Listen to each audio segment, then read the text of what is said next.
Okay guys, so I took off these plastics here.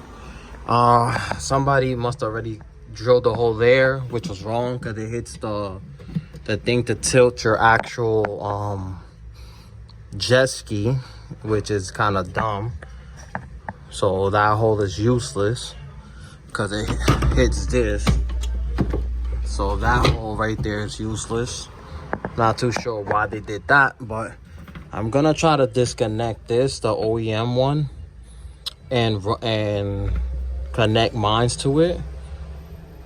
I think that's the best bet. So I gotta find a way to take this off. It looks like a liquid, some type sort of sealant.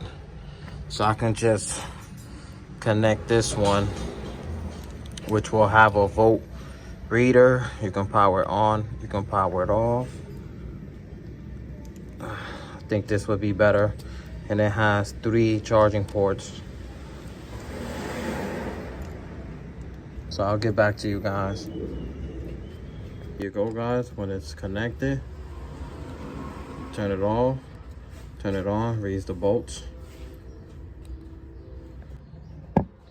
I took the old one, right, since somebody created this hole right here, and I cut the back of it enough to fit here and not interrupt my tilt thing, right? Even though I think it does. I'm gonna double check that. I might have to cut a little bit more so I don't have a hole in there, just in case the ski flips, water does not get into my cell phone area. Last but not least, let me see if I can get in there. I'd use some liquid tape, which is this, to wrap the back and protect it. I mean, this is optional. You can also use silicone, whatever you want.